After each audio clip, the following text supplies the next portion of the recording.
இங்க ஒரு குழந்தை பொறந்ததும் அழுதுகிட்டே இருக்கு. அவங்க அப்பா தூக்குனதும் அழுகைய நிறுத்திடுது. அந்த குழந்தையோட ஜாதகத்தை எழுதின ஜோசியக்காரோ, இந்த பையன் அப்பா மேல ரொம்பவே பாசமா இருப்பான். அவங்க அப்பாவ யாராவது ஏதாவது சொன்னா, அவங்கள 2ல 1 பாத்துருவான்னு சொல்றாரு. அதே மாரியே அவங்க அப்பாவ யாராவது விளையாட்டுக்கு ஏதாவது சொன்னா கூட, இவனுக்கு சட்டுன்னு கோவம் வந்து அவங்க கிட்ட சண்டைக்கு போகிறான். வளர்ந்ததுக்கு அப்புறம் டிராபிக் போலீஸ் துரத்தி துரத்தி அடிக்கிறான்.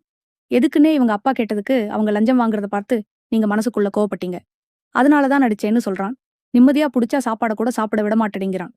ஒவ்வொரு நாளும் இவனோட பாசம் அதிகமாக அவனோட அப்பாவுக்கு இம்சை அதிகமாகுது. ஒரு நாள் இவனோட அப்பா ரோட்ல போயிட்டு இருக்கிறப்ப ஒரு பஸ் இடிக்க வரப்ப ஒரு ரவுடி இவனோட அப்பாவ காப்பாத்துறாரு.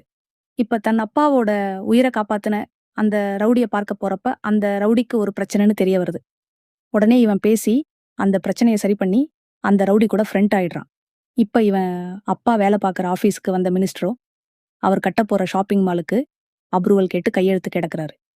ஆனா இவனோட அப்பாவோ அந்த இடத்துல ஷாப்பிங் மால் கட்டினா சுத்தி இருக்கிறவங்களுக்கெல்லாம் பிரச்சனை ஆகுன்னு கையெழுத்து போட முடியாதுன்னு சொல்லிடுறாரு.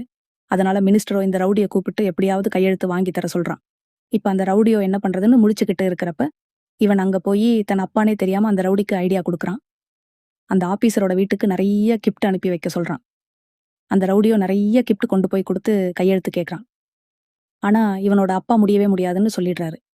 அடுத்ததா சீனியர் ஆபீசர் சொன்னா கையெழுத்து போட்டு தான் ஆக்கணும்னு சொல்லி அவரோட சீனியர் ஆபீசர் அனுப்ப சொல்றான். இப்ப அந்த சீனியர் ஆபீசர் போய் கையெழுத்து போட கேட்டா இவனோட அப்பா அந்த சீனியர் ஆபீசர் அடிச்சு அனுப்பிடுறாரு. கடைசியா அந்த ஆபீசருக்கு ஏதாவது பையன் இருந்தா அவனை கடத்தி வச்சா கையெழுத்து போடுவாருன்னு ஐடியா கொடுக்குறான். இப்ப அங்க போன ரவுடிங்களோ இவனை கடத்திட்டு வந்துடுறாங்க. அப்புறம் தான் இவனுக்கு தெரிய வருது தன் அப்பா கிட்ட கையெழுத்து வாங்க தான் இவ்வளோ நாள் ஐடியா கொடுத்துருக்கான்னு. இப்ப அந்த உண்மை தெரிஞ்சதும் அந்த ரவுடி ஆளுங்களை அடிச்சு போட்டவன்.